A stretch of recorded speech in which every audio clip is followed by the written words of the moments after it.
Hello and welcome to Reviews by the Economic Times. The phone that we have here today is almost a premium offering from Redmi, a sub-brand of Xiaomi that is known for budget devices, but the Redmi Note 12 Pro Plus is different. A 5G phone with 200 megapixel camera is surely going to cost a premium, right? But 30k for a Redmi phone? Well, we had our doubts. Now Xiaomi has sold millions of devices under the Redmi name, majorly because of its pricing. But this phone here seems to be Xiaomi's push into the unknown. It's tricky waters for a brand like Redmi. So how does it perform? And should you splurge 30,000 for a Redmi? We find out in this long-term review. Now this phone comes with a 120Hz AMOLED display that offers full HD Plus resolution. The display is bright, crisp and color-rich. The peak brightness of 900 nits helps with viewing under bright sunlight. It is a great device really for people who love watching content on their phones. The front and the back here has Corning Gorilla Glass 5 protection. That's a nice touch and helps protecting the device. The design is fine and the phone doesn't catch smudges easily. Well, you also have a back cover too that comes in box.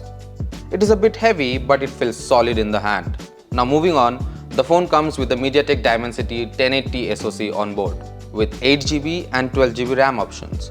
It handles day-to-day tasks easily and the 4980 mAh battery gives a solid full-day performance on mid-level usage. Further sweetening the deal is a 120-watt charger that comes in box.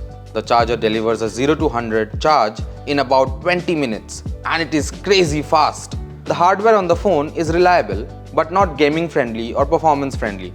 You see, the SoC will let you play games but get ready for a dip in performance while you are playing graphic intense games like Call of Duty and other stuff like that. Now let's talk about the camera. Phones these days are chosen based on its camera performance and experience, and this one has a massive 200 megapixel camera.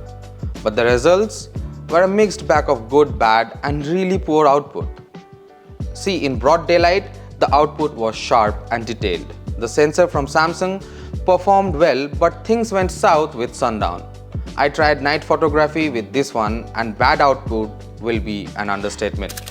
The phone hardly managed to capture the star-studded skies of Himachal, and the night mode didn't make things any different. See, we also had a Samsung S20 FE that retails at a similar price tag right now. And the Samsung phone managed beautiful images in Pro mode and night mode. So does the 200 megapixel camera sensor really make a difference? Well, the results are in front of you.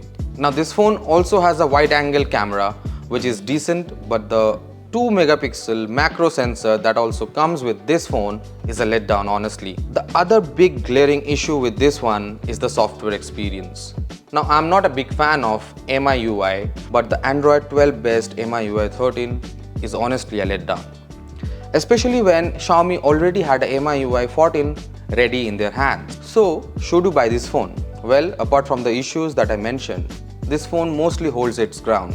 But we feel a price of around 25,000 would have been better value for money for Indian customers. Especially as the price point of 30,000 is a space that faces fierce competition from phones like the Nothing Phone 1, the Poco X5 and the flagship of yesteryears like the Samsung S20 FE.